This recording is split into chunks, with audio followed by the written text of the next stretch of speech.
తాకట్లో ఉన్న బంగారాన్ని విడిపించి ఆ రోజున మార్కెట్ ధర కట్టి మిగిలిన డబ్బును మీకు అందిస్తుంది కొమ్మూరి గోల్డ్. నాకున్న ప్రధానమైన కంప్లైంట్, ఎందుకు ఆర్ట్ డైరెక్టర్లు కెమెరా ముందుకు వచ్చి వాళ్ళ వర్క్ గురించి చెప్పుకోరు, లేదా మీ డైరెక్టర్లు, మీ సినిమా డైరెక్టర్లు ఎందుకు మీ డిపార్ట్మెంట్ గురించి బయటకు వచ్చి చెప్పరు? నార్మల్గా ఈ ఆర్ట్ డైరెక్టర్స్ కాదు, ఈ విజువల్ ఆర్టిస్ట్ ఎవరు ఎక్కువ మాట్లాడకుండా ఉండేవాళ్ళే. వాళ్ళ మాట కొంచెం తక్కువే, because they are into art. Means మీకు తెలిసినదే, చాలామంది ఎక్కువ మాట్లాడలేదు. నాకు తెలిసిన నా గురుగారు ఎక్కువ మాట్లాడి చూడలేదు నేను, because I came here through Ashok garu, cinema ఇండస్ట్రీకి. మీరు చెప్పినలాగా మీరు ఇంట్రోలు చెప్పారు కదా, ఒక్కడు సినిమాకి తోట తరణయ్య గారు కానీ, లేదా ఆనంద్ సాయి గారు కానీ, మీ గురువు గారు అశోక్ గారు కానీ, ఈవెన్ ఇప్పుడు మీరు 80 ఎక్కువ మాట్లాడిన వాళ్ళు కాదు, వర్కే వాళ్ళదని. ఈ డిపార్ట్మెంట్ ఎప్పుడు వర్క్ కనిపిస్తుంది కానీ వచ్చి వాళ్ళ వర్క్ గురించి, వాళ్ళ కష్టం గురించి, వాళ్ళ ఫ్యాషన్ గురించి ఎవరు కూడా కెమెరా మీదకి వచ్చి ఒక ప్రెస్ మీట్లోనో ఒక ఇంటర్వ్యూలోనో ఓపెన్ అయి మాట్లాడిందే లేదు. ఎందుకో ఈ క్రాఫ్ట్ జనాలకి తెలియకుండా, రావాల్సినంత ప్రాధాన్యత రాకుండా పోయిందేమో అనిపిస్తుంది. మీరు చెప్పినది 100% కరెక్టే.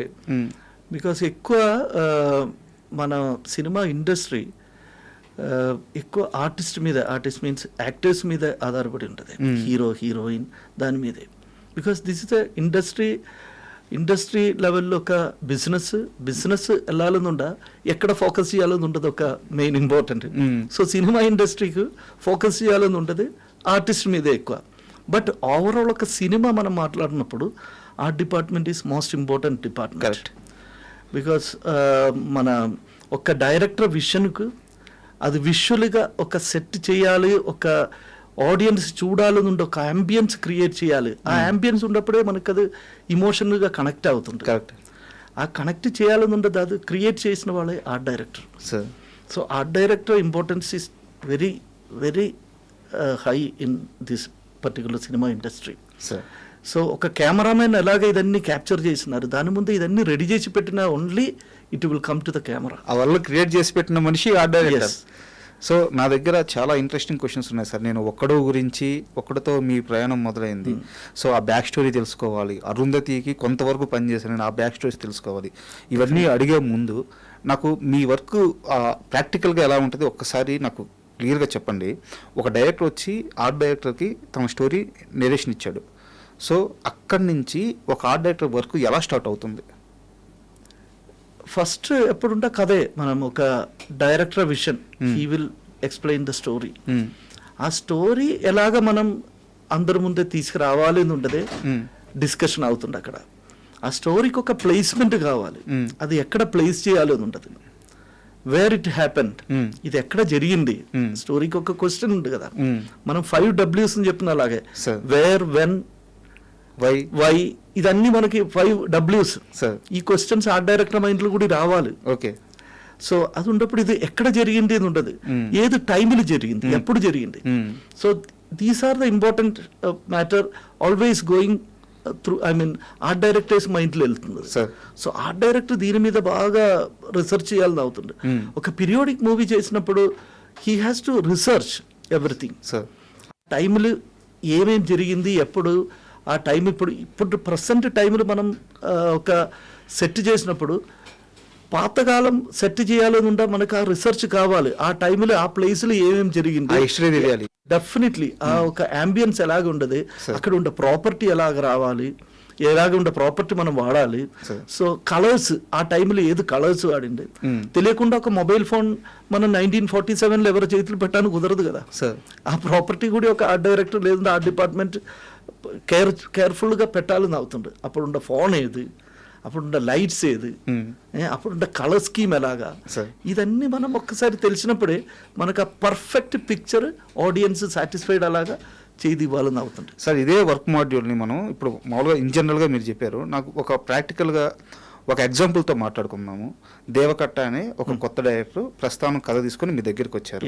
ప్రస్థానం కథలో అంటే ఆర్ట్ వర్క్ అద్భుతంగా చేయడానికి కథ ఎమోషన్స్ మీద వెళ్తుంది. అయితే వేరే టైం లైన్ ఉంది. సో యాజ్ ఏ ఆర్ట్ డైరెక్టర్గా ఆ కథ వినంగానే మీరు చేసిన ఇమీడియట్ మైండ్ వర్క్ ఏంటి? నాకు ఆ సినిమా ప్రస్థానం గురించే చెప్పండి.